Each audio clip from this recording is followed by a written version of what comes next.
All right. I am back. I'm gonna try to talk louder because I did see in my last video, a brother put in the comments, could I please speak louder? So hopefully that this audio is better, right? I need to get a mic. I need to get a little setup, but it is what it is. So I try to have the phone closer, so maybe the audio is louder.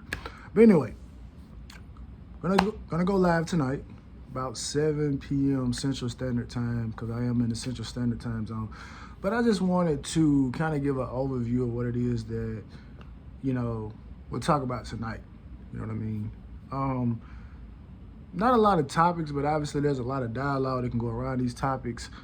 Carson Beck and aggressive eyes. And when I say aggressive eyes, that's what I'm referring to as a defensive coordinator, because after his introductory presser, that's pretty much all that I got from it in terms of Twitter and even message boards, because I'm not going to go listen to what he's saying, because I don't listen to any coaches after the game, press conference, anything like that, because again, it's only so many ways you can say we have to get better, or we have to execute better, or we have to do this and this, that, or we have to coach better, all that. Fine, cool, whatever. Let's see it in effect next week. Anyway, so start with Carson Beck. So there was a report that I saw. Well, let me take that back. There was a graphic that I saw of a report from On3 that indicated that not only Georgia wanted Carson Beck to return, but also the University of Alabama was involved and they wanted Carson Beck as well. So I saw the graphic, and I'm a reader. I like to read. And I made the first cardinal sin. I did not go click on the article because the hyperlink was right there to click on. I didn't click on the article initially when I saw it. But I did go look at it yesterday when I saw it reposted again. So, not a very long article in many respects, but what I saw from the article, it basically said that Kirby Smart was the first person to contact Carson Beck after he entered the transfer portal. Now, what's key in that, to me, right, just to me, is after the season, coaches do have the after-season evaluation. They talk to the players, they talk to coaches and stuff about, what you can do better, what we can do better to get better, all those particular things. So I'm sure more than likely Carson Beck was probably the first person that Kirby Smart talked to. You know what I mean? So it may have been expressed in that meeting that, hey, look, coach, I'm thinking about getting into the portal, because those guys have 5 days after their season concludes to, make that decision, right? And so I'm sure Kirby Smart probably talked to Carson Beck, the first person he talked to, when it was time to do those, postseason evaluations.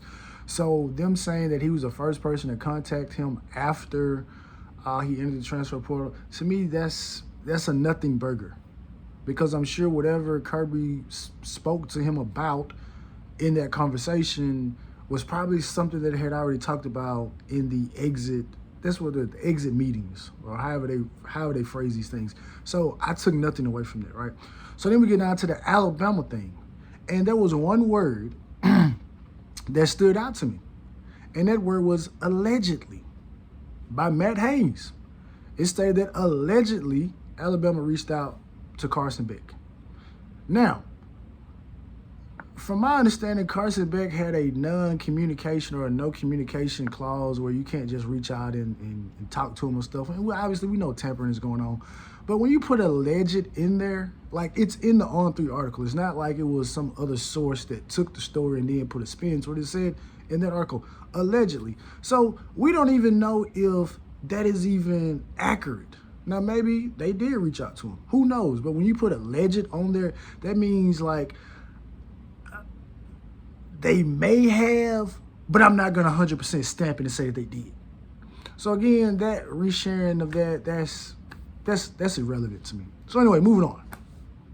So there's an interesting scenario that we have at play here, right? Obviously, Carson Beck is not going to be available for the spring, which means that Judd Anderson, Luke Nickel, as well as Emory Williams will be battling it out for the proverbial number 2 spot. Now, let's put something in perspective for a second.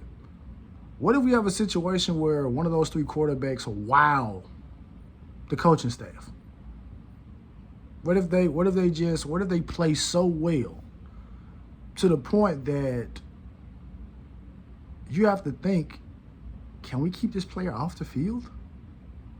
Because I know we have money tied up with Carson Beck, and I'm going to get to that. That's going to be my next talking point about this money that Carson Beck is getting paid. But, I get my coffee. But what if they play that well? And obviously, what if Luke Nickel does surpass Judd Anderson and then Emory Williams? Does Emory Williams bounce? Because then we go into a situation where we have a quarterback that has, he's 23-2 as a starter. Carson Beck is 25, well, more than maybe 25 starts, and then we have a quarterback, the room behind that has no game experience whatsoever. So I'm wondering how that particular situation could play out, because again, a lot of people have a lot of stock in Luke Nickel, but there hasn't been a lot of just freshman quarterbacks that have just taken the country by storm. Even when Brad Kaya, earned a starting job, because that was essentially what happened with Brad Kaya. Ryan Williams was hurt, wasn't able to participate, in team activities. Brad Kaya shows up in the summer. He takes the coach's breath away, and they basically say, hey, look, you're the starter for the duration of the season. Caused a rift in the locker room, because a lot of people had rallied behind Ryan Williams, but ultimately Brad Kaya won out. So there are those situations, and obviously we have an in-house situation where that could occur. So I'm interested to see what happens if that particular domino were to fall, because usually the old adage is, if the young guy plays that well, then you just roll with him over the older guy. You just roll with him, to kind of see how it is. And obviously Luke Nickel is already enrolled, so he's getting, some of the playbook. The only thing that obviously Judd and Emory have over him, well, mainly Judd has over him the fact that this will be his this is his second year in the system. And then obviously Emory has, this will be going into his third year in the system, and obviously he has actual game experience, so that's what he has. But again, if Luke Nickel is able to surpass all of that and look like the best quarterback in that particular room over the spring training, and does he look good enough to usurp Carson Beck? Because again, whoever looks the best, you're going to get the most reps with the number ones, right? So you have that. So getting to the money situation, then I'm going to get to one more last thing on Carson Beck, and then I'm going to move over to aggressive eyes. I don't want to make this video too long. I always say that, but once I hit the stop button, I'm like, man, I've been on here 35, 40 minutes just talking. But anyway, so the first order of business, his agency tweeted out that Carson Beck is the highest paid college football player in history. Now, fine, cool with that, because I look at Carson Beck as a prime example of what an NIL player is supposed to be. A player that people know outside of the team that he plays for. I could very well see Carson Beck on an AT&T commercial or the Dr. Pepper, the Dr. Pepper commercial. I could see him for, something major. I don't just see him as someone that's being paid by the collective that our fans feel like is one of the best players in the country, even though no one outside of our fan base knows them, unless you're a person that followed recruiting and you like to kind of keep up with some players, even if they don't declare to the school that you like. Because if you look at our current roster, they're not main names. Like Cam Ward turned into a big-time player, obviously with the big-time celebration that, gravitated onto the NFL. So he turned himself into that. But behind Cam Ward, who's the most popular player on the team? And when I mean popular, who's the person that if you took a picture of this player to just a random person, like, they'll know who that is? I don't know that guy, because I don't think we have that guy. So again, the rest of the roster is pretty much pay for play. Whereas a person like Carson Beck, what's the number, 10 million? I can see that. He has you pretty much have it. You were talked about as a big time quarterback prospect coming out of your last season, not this past season, but the season prior. You have a popular girlfriend who her and her sister have, made the most of social media and have made the most in terms of NIL, in terms of, leveraging their look to parlay themselves into a lot of deals. And so you get to get some of the residuals off of it. You get some of the dividends off of it, right? Because there are instances, there are certain companies that like to push couples. So, so I'm not tripping out about him making that much money, because I don't feel like the collective, because the way that it has it worded is like, okay, well, we paid more for him than we paid for Cam Ward. When in reality, I feel like we probably paid the same thing to him that we paid to Cam Ward. It's just that he has much more, he's coming in with much more marketability than Cam Ward, right? So I don't have a problem with him making $10 million, because again, NIL, you're the prime definition of it, right? Moving on. I saw a clip, and it's always not the best to react to clips, but I do think there was enough of the clip out there that I could get the gist of what the conversation was. So it was from the Orange Bowl boys, and they made a very good point that, and they didn't say this, but this is the way that I took it. Hindsight,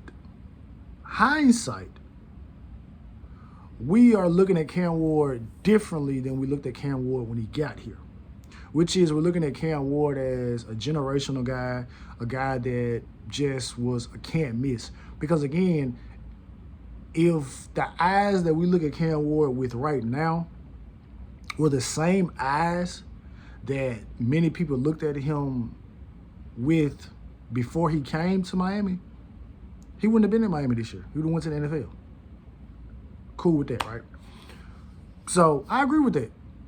We're looking at Cam Ward completely different because we've seen him go out on the field, execute, and play at a very, very high level, and did enough to get us to 10 wins, and probably a high probability that had he stayed in the bowl game, we would have got 11 wins, right? So there's that. But why I disagree with this is I don't like taking, in many instances, I don't like taking a quarterback because they brought up the fact that, well, Carson Beck comes in more accomplished than Cam Ward. Well, Carson Beck played on a better team. Carson Beck is on a team that, in a program, not just a team, in a program that had just won 2 national titles in the last 4 years and have been and missed the playoffs last year, but went in the playoffs this year, won the SEC. So pretty much the best team in their conference, which many people feel is the best conference in all of college football. So him coming in with these accomplishments, how much are these accomplishments him? Or are they just accomplishments because of how great the team is? Because again, when you talk about certain teams, you don't bring up the quarterback position. You don't just say, oh, well, the quarterback got him over the top. No, you just talk about, no, they have a good team. They have a great team. You could have put pretty much anybody in there. We're talking about a team that won back-to-back national titles with a walk-on at quarterback. And I thought Stetson Bennett was pretty good. He was good enough to do what they needed him to do. But and this is going back, because I watched Georgia from afar. I remember Jake Fromm was there. And a lot is said about Jake Fromm because obviously they let Justin Fields, walk out the door for whatever reasons. But again, Jake Fromm was literally, and Georgia was literally a blown coverage away from winning the national title when Jake Fromm was a starting quarterback. I mean, this is how close this Georgia program has been to just winning, natties and being in this conversation, to the point that I'm not going to get into this discussion about, well, Carson Beck is this. No, you benefited from playing on a great team. You put you in any other situation, for the most part, you're not. I don't think you're elevating the situation to greater heights. You know what I mean? So then I bring up the aspect of the drops. They did have 31 drops. We had 22 drops, which was kind of surprising to me, right? So I dig a little bit deeper, and again, the only place that I and most people have access to get these stats is obviously PFF. So Georgia had one receiver, he dropped 10 passes. But he was a guy that was targeted a lot. I believe he had like 79 targets on the season. He had 10 drops, right? So that's big. And I saw people say, well, you know, Carson Beck numbers would be better if you take out, if you, you know, if there were no drops. And I'm like, okay, we're not play. Why y'all want to play this game? Because if you want to play this game, then let's go back to 2022 when Tyler Van Dyke had 25 drops, which obviously in 2022, Tyler Van Dyke, not 2022, 2023. He didn't play every game. So let's just say when Emory played, let's just say that when Emory played, there were 5 drops in those 2 games. So let's just say the 20 drops that Tyler Van Dyke had. What Tyler Van Dyke numbers would look better. And we quite possibly could have won more than 7 games. If those are the games that you want to play, but I know you're not going to play those games. I know you're not. And shout out to my dog QB for bringing this to my attention because he was like, bro, Carson Beck went 4 games that had 9 interceptions. TVD went 4 games that had 8 interceptions. TVD was crucified for it. But somehow Carson Beck, you know, he's playing the SEC, you know, so it doesn't count the same. Doesn't count the same.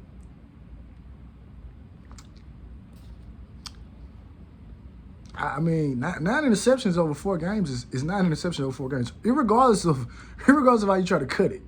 You know what I mean? But again, their rebuttal to that now I see is, well, there's better talent here than there is at Georgia. What are we basing this on? Basing this on high school recruiting? I mean, what are we basing this on? Basing it on potential? Because obviously if we're basing it on potential, then I think Georgia has just as much, if not more, potential at all these positions than we do. Maybe except for the tight end. But again, I don't necessarily know that because they got Brock Bowers. So now they can sell Brock Bowers. So I mean, I don't get it. Like, individuals are talking like Carson Beck is walking in and Xavier Restrepo's still here, Jacoby George still here, Isaiah Horton's still here. No, we got a bunch of unknown guys. And going back to that touchdown that JoJo Trader caught, if there's not Cam Ward back there, that play does not happen because no other quarterback on our roster. I don't even think Carson Beck would have been able to maneuver out of there to make that throw to JoJo Trader. Now, kudos to JoJo Trader for catching the ball and making some plays, getting the guy out the way and going to score a touchdown. Kudos to him for doing that. But this play does not even begin to be a play that we even talk about if Cam Ward does not maneuver the pocket because no other quarterback on our roster would have been able to navigate that. And I don't think Carson Beck would have been able to navigate that as well. So there's that. So you got a bunch of unknowns. Elijah Lofton, as great as he played, because people were making a joke about, well, you know, Riley Williams. Riley Williams only had 8 catches. Elijah Lofton only had 9. Now, obviously, we can say that, you know, Elijah Arroyo, you know, took up a bulk of the snaps, as he should, because he was the best tight end on the roster. But don't diminish one person and try to uplift another person when there's not much of a difference. 8 catches to 9 catches. That doesn't change. That doesn't move the needle in terms of, oh man, we got one. All we're hoping on is that he looks like a plus athlete, and which Riley Williams like a plus athlete. Not taking anything away from Elijah Lofton because I do think he would be a good player here. But again, these grand declarations that people make on these players when they don't reach it, the conversation is completely different. So again, is he walking into a much better system? I don't know. I can't say that because, again, we have a situation where Cam Ward had the autonomy to go up here and change plays. Cam Ward was here in the spring to get this work in. Carson Beck would not be.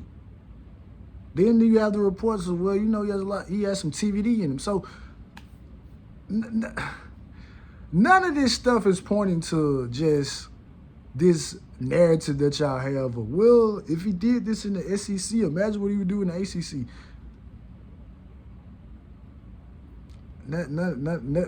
Nothing being reported supports this particular case. But in any regard, man, hey, look, and like I said on my last video, I'm supposed to expect for you to be just as good as Cam Ward because there's no need to go backwards. because it's the type of quarterback that you are. We won 12 games over 2 years with that type of quarterback. A quarterback like Cam Ward comes in, we win 10 games.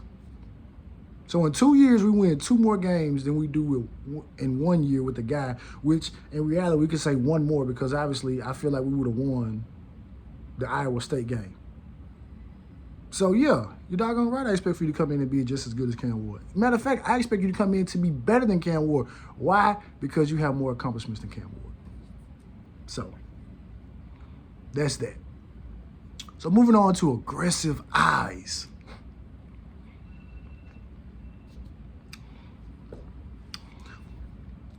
I only have one question. And I put this on Twitter, or X, formerly known as Twitter. How was Lance Gitcher's defense simple last year? And let's put some things in perspective here, right? He dealt with, some stuff on the floor.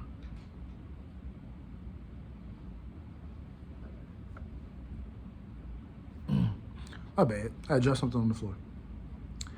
He dealt with some injuries, dealt with a lack of depth in certain positions, and so people commended him for going over to the 3-3-5 to help alleviate some problems, right? So how do we go from that to now this year the defense is too complex? What changed? Because by all accounts, there was more talent on the defense this year. By all accounts, there was more continuity. There was how do I want to say it? There was more continuity because now you got the coaches. Obviously, Chevis Jackson comes in his 1 year. But for the most part, you had guys that had worked together going into their second year, so they should know how each other coaches. But now this year, he and Jason Taylor got in, differencing of opinions. And I said on my last video, we had 4 guys that played in the NFL, and this is the best they would come up with. So if the defense was complicated this year, then that means the defense was complicated last year, because that doesn't make any sense. That something is complicated this year, but it wasn't complicated last year. How does that make sense? It doesn't. But I tell you what does make sense. It's something that Coach Hayes brought up, and I agree. But I want to take it back. Shout out to Studio One. I want to take it back. I don't know if it was a Virginia game. It was one of the games, it may have been the North Carolina game, one of the games where after the play, James Williams runs up to Kiko, and he's kind of in his face arguing. And the reason that this play is significant is because Studio was upset because he was like, man, if I was Kiko, man, I would hit James Williams. Who James Williams think he is talking to Kiko like that? But we're out, it's fun banter, right? But as I looked at that play a little bit more, it brought me back to a play that I saw circulating, and I reshared it. I've reshared it multiple times, as a matter of fact. When you got Nakobe Dean in the game, and you see him doing this, they snap the ball, and Nakobe Dean goes to cover a guy that wasn't his responsibility. After the play, he goes back up to his teammate, gets in his teammate's face, and tell him, like, bro, that's you. We can't have those type of mistakes. Now, why is that important? I didn't see that this year. I saw it last year. I saw Corey Flagg doing what he needed to do last year. So basically, what y'all are saying, what y'all don't want to say, is that we lost 3 very high IQ players, and we didn't, and they were not replaced with the players that had the same football IQ as them. I'll go ahead and say it, because I know CCC is not gonna say it. I know Mario fans, they're not gonna say it, but I'll say it because I'm not getting paid to be Kane's content creator. I'm not on the payroll. I don't have relationships with these players, so I can say it. You're afraid to say that we did not replace 3 guys with the same football mind as them. That's the only thing that changed.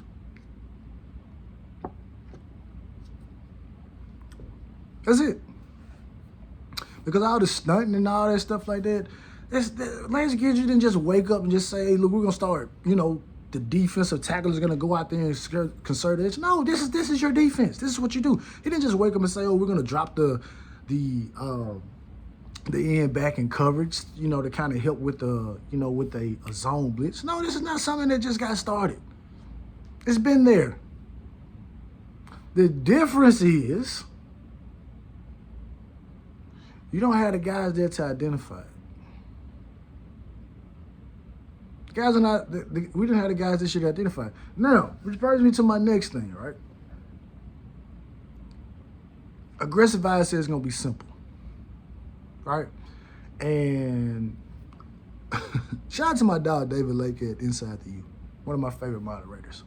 I saw David Lake posted, I went back and I watched every Minnesota game to watch the defense. I said, it's interesting. I see a couple more paid media members echoing some of the same sentiments. And obviously you have fans, again, because you have some people that all they watch is Miami Hurricane football. They don't watch other teams. So you get this generic talking point of, well, man, if you had a top 10 defense in Minnesota, imagine what he's going to do here. So again, like I did on my last video, I brought it up because I said I went back and I looked. Minnesota had a top 10 unit for 3 of the previous 4 years prior to their defensive coordinator leaving and going to, I forgot where he went. Yeah, he went to Michigan State. And I noticed something because I said, I don't know, I wonder if it was injuries or whatever. Obviously, the schedule was much tougher because obviously you played the national title winners in Michigan and they beat you 52 to whatever, and then you played Ohio State last year and you played a Northwestern team that won 8 games and blah like that. But I believe one of their best players, he only played 4 games last year, and he was a linebacker. He came back this year and he registered over 90 tackles. One of their better players, and had been one of their better players prior to the year that he got hurt.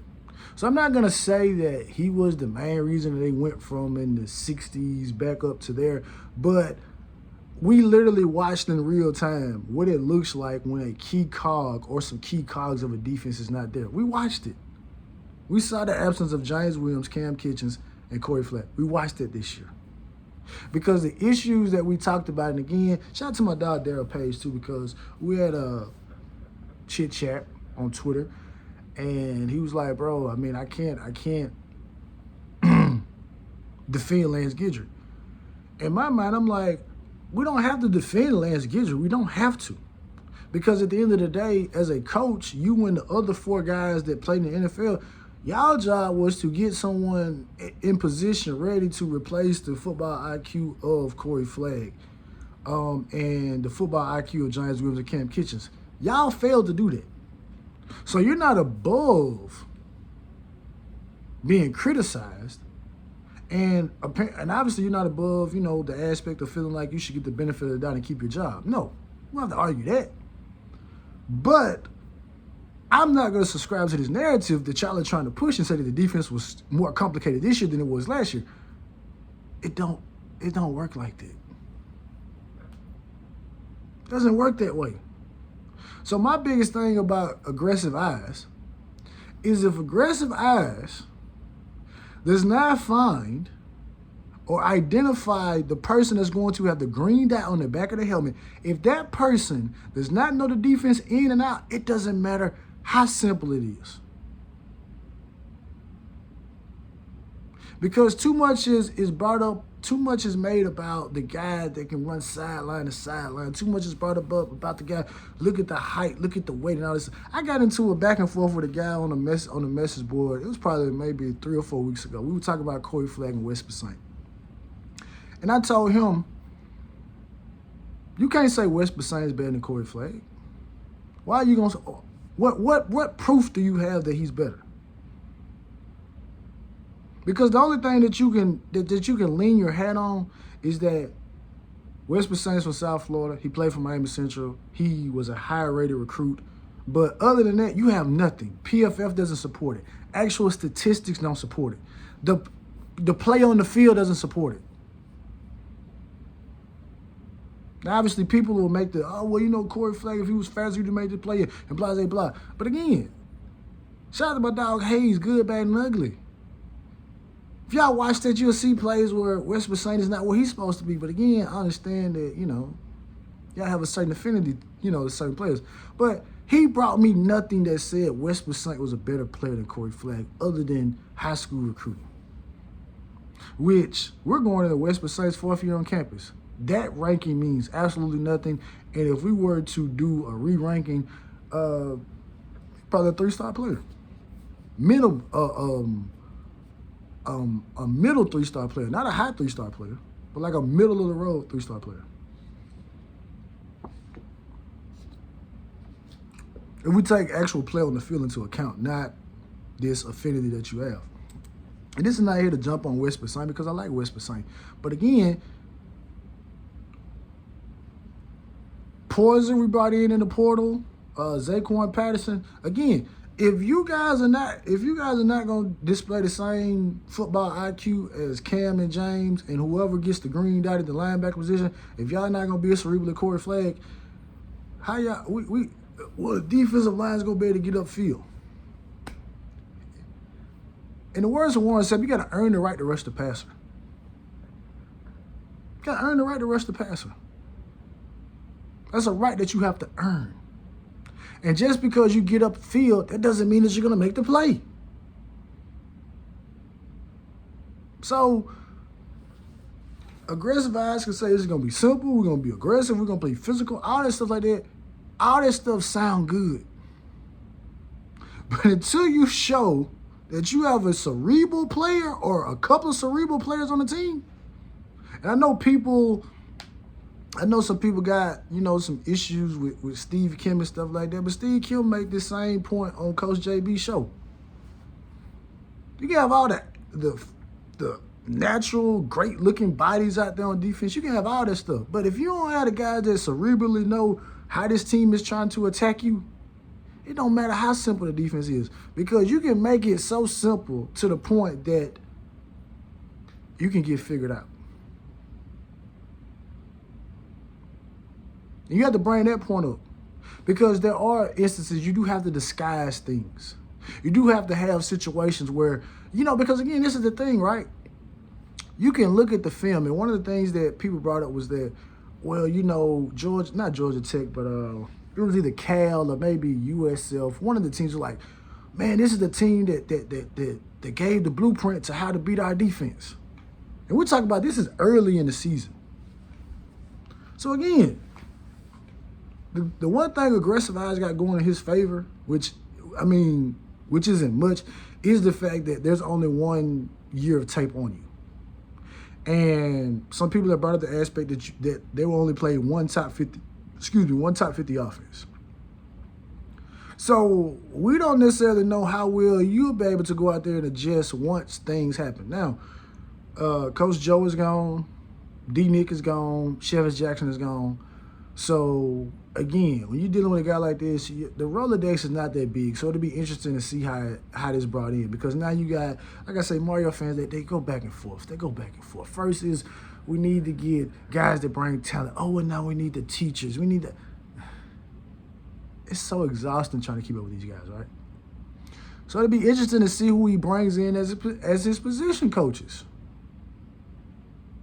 Because usually in situations like this, these type of guys with this limited amount of experience, you don't have a deep Rolodex of experienced guys that are going to come in and work for you.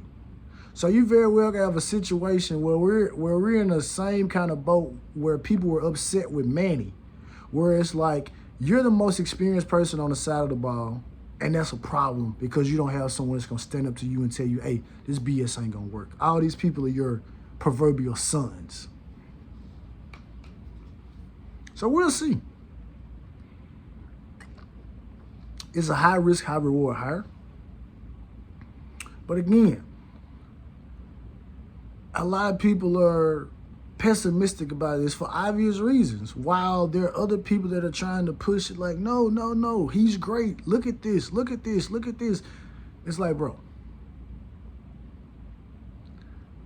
to me, it's like you know, I'm gonna use one of Coach Hayes' things. Let me use an analogy. I don't have to, you know, I'm not using one of his analogies, but I'm gonna use an analogy. I don't have to jump up and down to, if you have the money, I don't have to jump up and down to get you to buy a Rolls Royce. I don't have to go and tell you about the engine, the tires, the interior, all the bells and whistles. I don't have to do that to get you to buy that. But if I got this Honda Accord over here,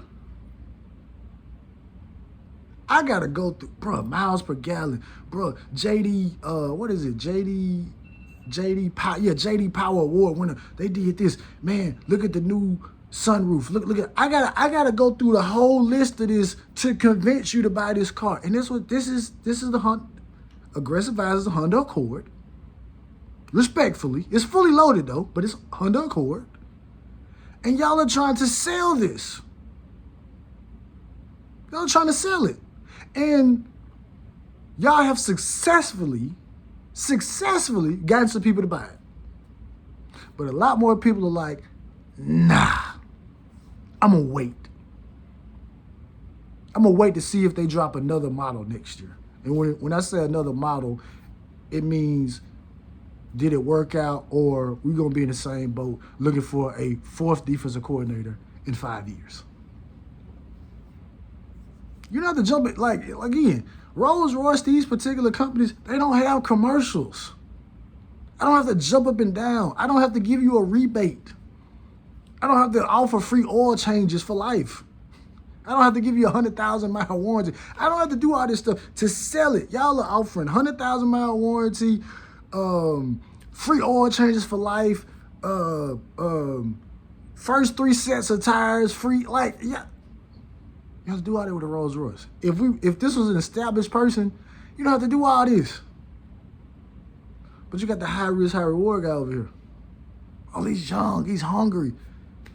What does that mean? Those are not tangible things. I think anybody that's in the coaching profession right now is hungry, if they have not made it to a Power 5 level. All y'all are hungry. How do I know y'all are hungry? Because before you make it to this level, you're working. Some of these guys are working for just food money. Not gas money, but food money. And y'all are doing the same amount of work as a person that's getting 7 figures. And you're barely getting 4. You're barely getting 4. So all y'all are hungry. I don't want to hear that. There's a lot of young, hungry guys out here. I got friends that I went to school with that are coaches. They grinding it out. They at the high school level right now. I know they hungry. I watch their videos that they do when they out there doing individual coaching drills and stuff. I know they hungry. So you got to come up with something new to me. Oh, he's young, he's hungry. A lot of dudes are young and hungry.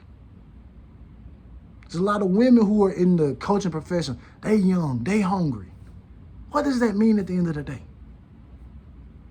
What does that mean? And another aspect of this whole thing is when we talk about this defense that Minnesota had, what did the supporting cast look like in terms of coaches? Because I do think that maybe he probably had some older guys on that staff with him that helped. Because again, like I said, prior to 2023, this is a unit that had 3 top 10 defenses. And as I iterated on my last video that I did, that defensive coordinator is at Michigan State, and one of the things that I noticed right off top is they do let their defensive line get up the field. And that defensive coordinator was a person that coached Brantley. So I'm sure he and Aggressive Eyes are in conversation, and he can talk about, ways to maximize what it is that Brantley can do. So this is going to be interesting because, again, we got the spring, so we get to see how some guys are and everything. But I'm going to end it on this. I'm going to end it on a funny note. Shout out to my guy, Groove. Guy Groove put money on the floor. Groove put a $200 bet out there, basically saying, hey, look, 11 wins, ACC title, playoff berth. And I don't think Groove got someone to bite on that bet until the very next day. And what I took away from that is that, and I'll put this on Twitter, right? If y'all say that Mario's this great talent evaluator and if there's an issue on the team, he's going to get it fixed, then why are y'all talking about, well, I got to wait to see what the roster look like after spring? Why you got to wait to see what the roster look like? Aren't you comfortable with what's already here? And y'all were also the ones that said last offseason that Mario Cristobal does not lose anybody in the portal that he truly wants to keep. That's what y'all said. So when you put all that together, it should have been a no-brainer. Like, I saw Groove tagging people. Like, they don't want this action. Like, you should have jumped on that. So that's the way I look at it, man. If you telling me that you got to wait to see what the roster look like, to me, that means that you don't truly believe what it is that you're saying. You're just following the pack. The pack says this, and so it's like, all right, cool. The pack said it, so I'm going to say it too. But in reality, you don't believe that. How my dog Gucci Man said, you don't believe that. But anyway, man, like I said, man, 7 p.m. Central Standard Time, man. We're going live. You know what I mean? See you all jump in. Like I said, the link going to be in the chat. So if you agree, jump on. If you disagree, jump on. Like I said, I always like a good dialogue, you know what I mean? Because you get to learn stuff from people who may disagree with you. As long as it's respectable, right? We're not get to name calling and all this stuff like this, even though I do call y'all Mario fans. Because y'all are. It's cult-like mentality. But anyway, man,